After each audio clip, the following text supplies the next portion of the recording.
மாதா மாதம் பௌர்ணமி வந்தாலும் கூட சித்திரை மாதத்தில் வரக்கூடிய இந்த சித்ரா பௌர்ணமி அப்படிங்கிறது ரொம்பவே சிறப்பு வாய்ந்தது. மே 12ஆம் தேதி திங்கட்கிழமையோடு வரக்கூடிய இந்த சித்ரா பௌர்ணமி தினத்தில் வாங்க வேண்டிய முக்கியமான பொருட்கள் என்ன, அதே போல் செய்ய வேண்டிய 5 விதமான தானங்கள் என்ன அப்படிங்கிறத தெரிஞ்சுக்கலாம். இப்படி செய்வதன் மூலம் அந்த பொருட்களை வாங்குவதன் மூலம் பணப்புழக்கம் அதிகரிக்கும் அப்படிங்கிறத தெரிஞ்சுக்கிட்டு அந்த பொருட்களை அன்றைய நல்ல நாளில் வாங்கி செய்ய வேண்டிய தான தர்மங்களை செய்து சந்தோஷமாக வாழலாம். சித்திரை மாதத்தில் வரக்கூடிய பௌர்ணமி அப்படிங்கிறது ரொம்பவே சிறப்பு வாய்ந்தது. அன்னைக்கு சித்திரகுப்தரின் அவதாரம் நிகழ்ந்ததாக புராணத்தில் கதை இருக்குது. அப்படிப்பட்ட நாளில் வீட்டிலேயே சக்தி வாய்ந்த வழிபாடு செய்து சித்திரகுப்தரை நினைத்து வழிபாடு செய்வோம்னா நிச்சயமாக பணப்புழக்கம் அதிகரிப்பதற்கான வாய்ப்பு அதிகமாகவே இருக்குது. 7 ஜென்மத்துக்கும் செய்த பாவமெல்லாம் விலகும் அப்படிங்கிறது உண்மை. அதே போல் சூரியன் அப்படின்னு சொல்பவர் சிவபெருமானுக்குரியவர். அவர் நமக்கு தாயாகவும் தந்தையாகவும் அருளக்கூடியவர். அதே போல் சந்திரன் அப்படின்னு சொன்னாலே நம் மனதின் காரகத்துவம் தான் சந்திரன். தாய்மையின் காரகத்துவம் சொல்லப்பட்டிருக்கு.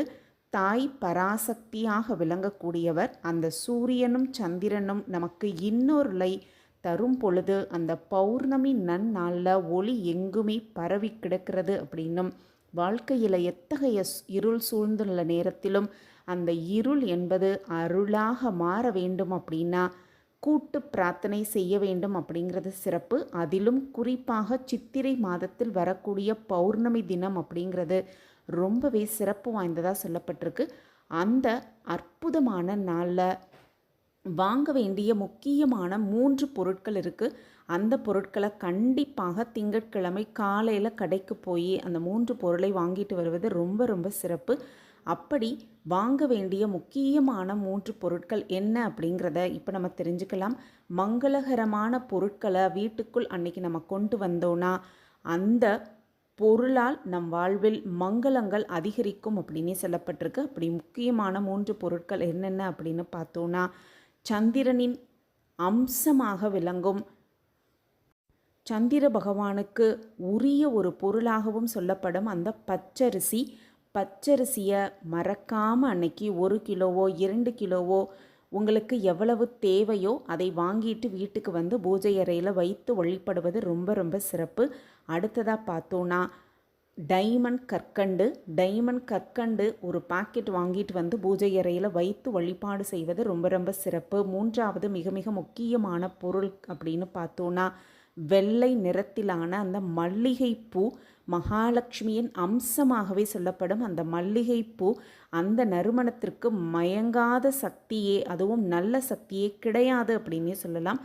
இந்த 3 பொருட்களையும் மறக்காமல் சித்ரா பௌர்ணமி அன்னைக்கு திங்கட்கிழமை அன்னைக்கு காலையில் கடையில் போய் வாங்கிட்டு வந்து பூஜை அறையில் வைத்து அந்த மல்லிகை புஷ்பத்தால் இறைவனை அலங்காரம் செய்து பயபக்தியோடு நம்ம வழிபாடு செய்தோன்னா நம்ம வேண்டிய வரங்கள் நிச்சயமாக கிடைக்கும், பணப்புழக்கம் அதிகரிக்கும் அப்படின்னு சொல்லப்பட்டிருக்கு. அடுத்ததாக பார்த்தோன்னா சித்ரா பௌர்ணமி அப்படிங்கிறது ரொம்ப ரொம்ப ஒரு முக்கியமான நாள். தான தர்மங்கள் செய்வது அப்படிங்கிறது மிக மிக ஒரு முக்கியமாக சொல்லப்பட்டிருக்கு. சித்ரா பௌர்ணமி அன்னைக்கு தானம் செய்வதால் அதிர்ஷ்டம் பெருகும் அப்படின்னும் சந்திர தோஷம் நீங்கும் அப்படின்னே சொல்லப்பட்டிருக்கு. தமிழ் மாதங்களில் ஒவ்வொரு மாதத்தில் வரும் பௌர்ணமிக்கும் ஒரு தனி சிறப்பு இருந்தாலும் இந்த சித்திரை மாதத்தில் வரக்கூடிய சித்ரா பௌர்ணமிக்கு மிக மிக அற்புதமான ஒரு சிறப்பு இருக்குது அப்படிங்கிறது நமக்கு எல்லாருக்குமே தெரியும். அந்த சித்ரா பௌர்ணமி நாளில் செய்ய வேண்டிய 5 முக்கியமான தானம் அப்படின்னு பார்த்தோன்னா அரிசி தானம் செய்வது ரொம்ப ரொம்ப நல்லது. அடுத்ததாக பார்த்தோன்னா பால், அது மட்டுமல்ல பால் சார்ந்த பொருட்களை தானம் கொடுப்பது ரெண்டுமே சந்திரனுடைய தொடர்புடையது. அப்படிங்கிறதுனால இந்த நாளில் தானம் செய்தோன்னா சந்திர பகவான் மகிழ்ச்சி அடைவார் அப்படின்னும் வீட்டில் அமைதி நிலவும் அப்படின்னும் சொல்லப்பட்டிருக்கு. அடுத்ததாக பார்த்தோன்னா தண்ணீர் தானமாக கொடுக்கலாம். தண்ணீர் தானம் செய்தோன்னா மனதில் அமைதி கிடைக்கும்.